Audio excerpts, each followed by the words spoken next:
Welcome back to Lenz's Comic Corner, Classics as Non-Classics. This is episode number 865 and Doubleshot number 759. I have one Marvel trade and one DC trade.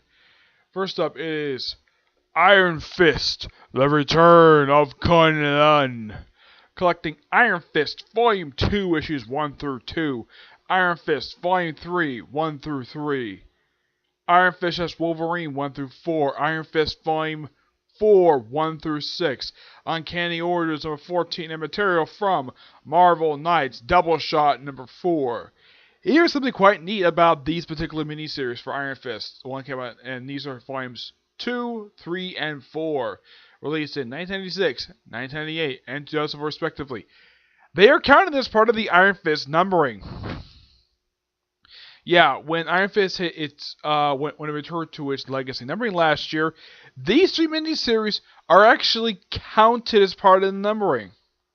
Yep, and simply put, these are all the Iron Fist solo titles, all the solo stuff for Iron Fist where he's not a guest star in someone else's book, released all the stuff he had before he had the awesomeness that was the Immortal Iron Fist series by Ed Brubaker, Matt Fraction, and David Aja. Yep. These particular miniseries,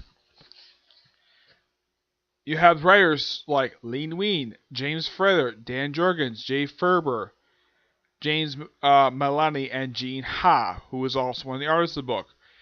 And the other artists besides Gene Ha are MC Wyman, Robert Brown, Jackson Gucci, Jamal Agley, Kevin Liu, and Rick Myers. The first miniseries is done by the late Leen Wein. Actually, the Uncanny Origins book is done by Leen Wein, which is simply a sort of a representation. It's basically a retelling of his origin story from Roy Thomas back from the... Well, it was basically serialized as sort of a flashback in the original, his original appearance from Marvel Premiere, I think it was issues 1525. Yeah, that's simply what this is, just a representation of this. But it's not a reprint per se. It's just a representation with new coloring. Yep, the first Iron Fist miniseries released. This was done by James Felder. Yeah, this series had very bizarre artwork. Yeah, and the story for this one is that Iron Fist lost his powers to the Steel Serpent, which somehow he's alive. Let's see. Actually, this is not this one. Yeah, but this one's a little weird. This one has very bizarre artwork done by Robert Brown. I mean, look at this thing. It's similar to the style of the early 90s. Yeah, it just Iron Fist basically having doubts about himself. That's simply put, him trying to refine himself. But this miniseries is also noteworthy return of the Steel Serpent. Yeah, a character who Chris Claremont himself killed off in the pages of Marvel Team Up. Yep.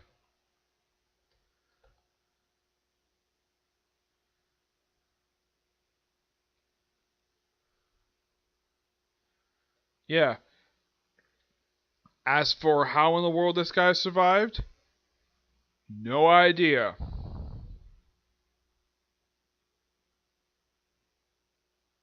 Well, it's kind of explained here, but as for how he's physically here, that part is never explained. But yeah, those who don't know who the heck Steel Serpent is, he is simply put an evil Iron Fist. That is simply what he is. He was specifically created to be Iron Fist's arch nemesis. And he's the son of Iron Fist's mentor, the Thunderer. Which, by the way, in the Netflix show, they portrayed him as some Asian monk. Even though that's not what he looks like in the comics at all. He's this big, bulky guy wearing this flashy costume. Yeah, it's like the people who made the Iron Fist show had no idea what it came. Now, I have nothing against the actor who portrayed the Thunderer in the series. But man, they really screwed the pooch on Thunderer. This guy here, you see the guy in the blue? Let's see if I can show him here. Yeah, That is the Thunderer. This guy right here. That is Thunderer. Not the random Asian dude that they put on the show. I have no idea why they did that for, but they did. Though the coloring for this particular book is kind of weird, this first miniseries. Yeah, it's nice though that they bring back the Steel Serpent. Yeah, he's sort of a spirit, stuff like that. Yeah, it's an okay little miniseries, but Marvel is part of numbering because it has to have Iron Fist despite the fact it's a miniseries. Yeah, that's the thing whenever Marvel does their when they have books with return triple digit numbering, they have a tendency a lot of times to ignore miniseries that are self-titled miniseries featuring this character. They apparently didn't do this for both Punisher and Iron Fist. These two apparently didn't matter for these two. Yeah. Yeah, in the case of the second miniseries, let's see. Yeah, this one is just a spin-off of the second miniseries, Iron Fist Volume 3. This is a spin-off of the Heroes for Hire series released back in 1987. Lasted from 1987 to 1999. Yep. It was a series written by the awesome John Ostrander, one of two series did for Marvel during that period of time. Do you know what the other series was? Punisher Volume 3, which that is counted as part of the Punisher numbering, believe it or not. Yep. That was a weird volume. It's like Punisher joining the mob. Yeah. It was something different that they had to do with the character. The second mini-series for Iron Fist was actually a lot better. For one thing, much improved artwork. Yeah, thanks to the fact that we actually have two competent artists in the book. And of course, the book is written by the awesome Dan Jurgens, which I think this is the only time he's ever written Iron Fist. Now, the artists who do this miniseries are Jason Goosh and Scott Kubelich. And man, such an improvement over the artwork. Well, this is a couple years after that particular miniseries. Yeah, and this is a quick 3-issue miniseries, but it's just really damn good. The first miniseries, actually, how that one is set up, I think it's that one, where it's actually spun off from X-Men. I think it was from Spider-Man number 12. Yeah, that is simply put what this was. This one was the return of the character of Joy Mankham for the first time since the original ongoing series from the 70s. As what the heck she's been up to, no idea. Yes, this character was featured on the Iron Fist Netflix show. Those that be curious about that. Yeah, pretty much from what I can tell, they kept her mostly the same from how she is in the comics, except that she was not a love interest of Iron Fist. Nope. I have no idea why in the world they did that for.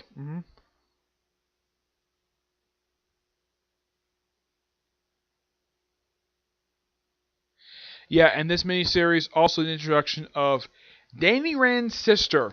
Yep, his half sister. Yeah, and the thing with her sister is that she is has the same father but different mother. hmm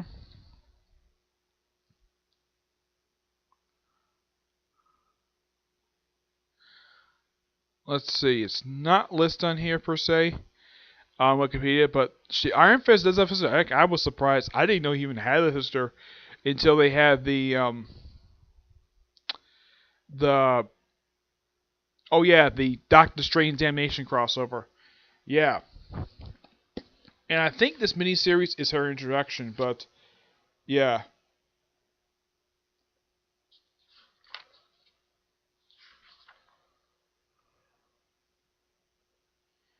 Let's see if I can find out what her name is because I know her name is listed in this miniseries. Miranda, that's her name, Miranda, and this is her. hmm Let me look her up on here, Miranda Rand. Hmm. Yeah, it's interesting, that Iron Fist has a sister. She's probably his only living relative. Yeah, because his parents are dead. Yeah, and by the way, I think for some people it was kind of predictable in the show where it was Harold Mitchum who was one who was responsible for killing the Rands. Yet it's kind of hinted at that, but they made him such an interesting character in the show.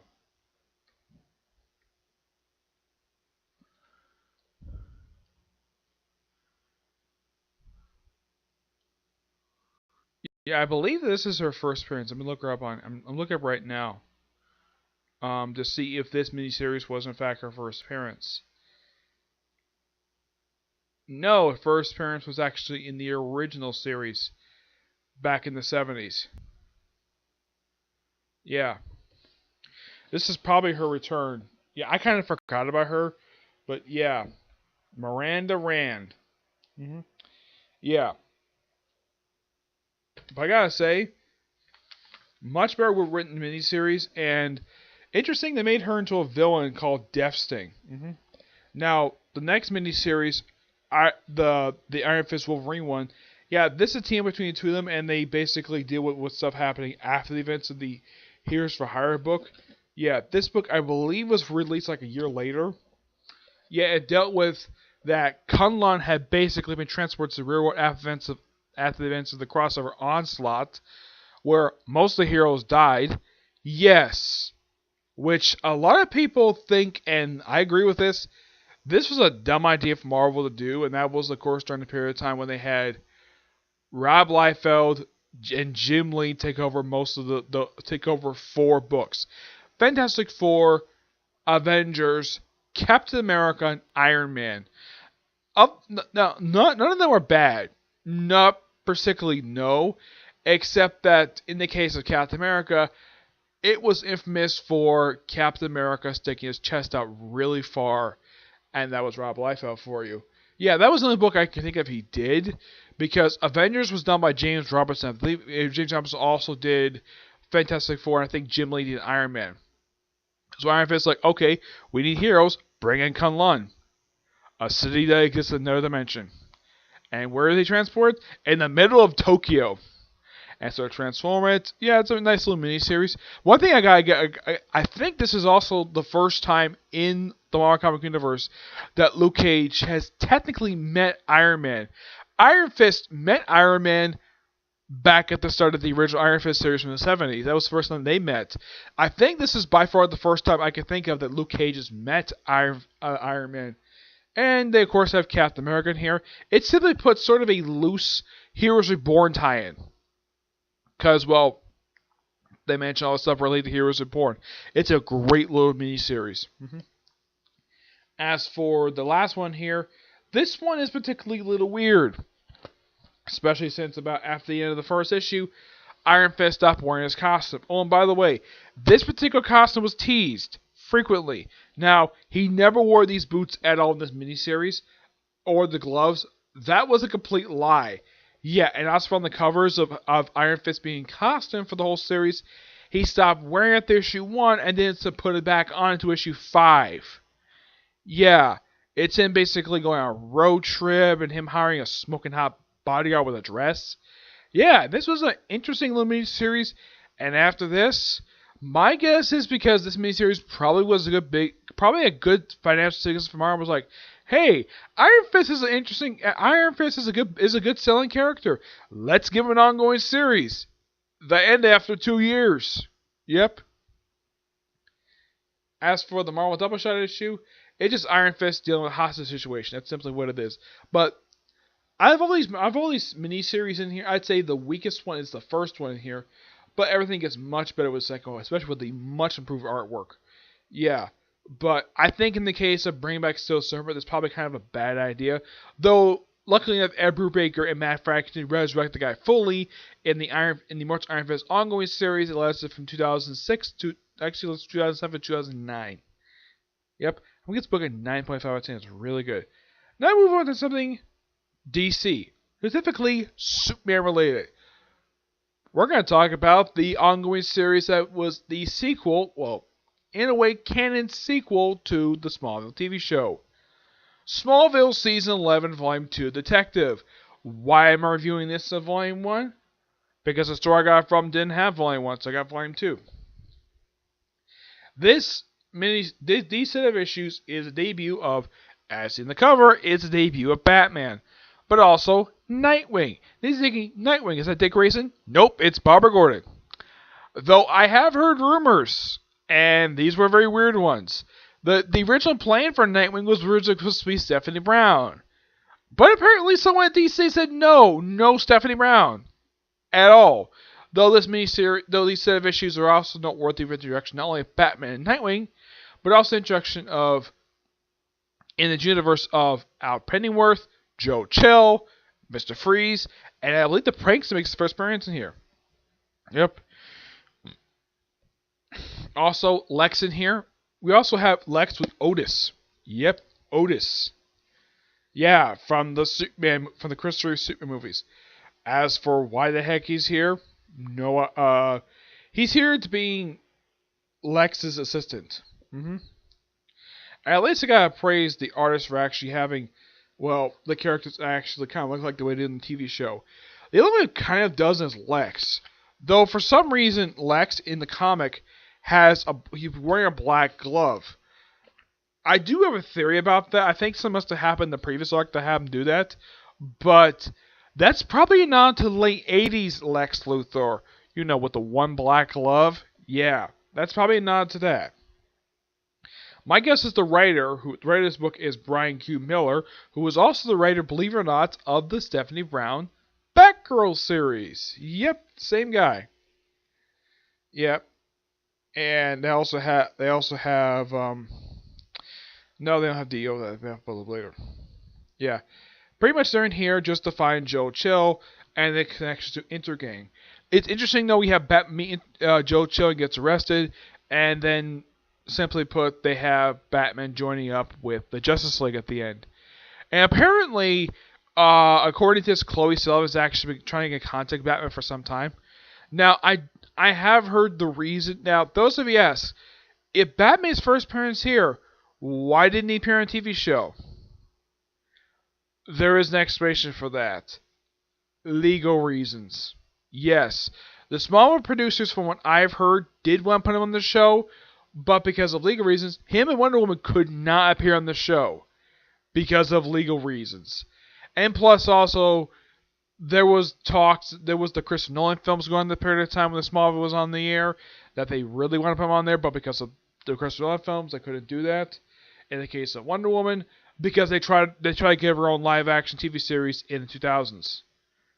Which, what I saw from the unreleased pilot, it was awful. Really, really awful. Nothing against the actors who played Wonder Woman, but man, it was pretty bad.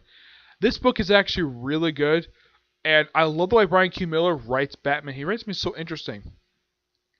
Oh yeah, and the red bat thing, that is actually Red Kryptonite. It's Red Sun. And those of you curious will look at Batman like, that's Batman. What the heck is wrong with his chin? Why is it so gray? There is no explanation of why in the comic he does that. My guess is to make it a little more mysterious, make it more hidden. Because in the regular comic books, his chin is not covered up. So, they come up here. Give this book a 9.5 out of 10. It's really good. It's a thoroughly enjoyable story. Okay.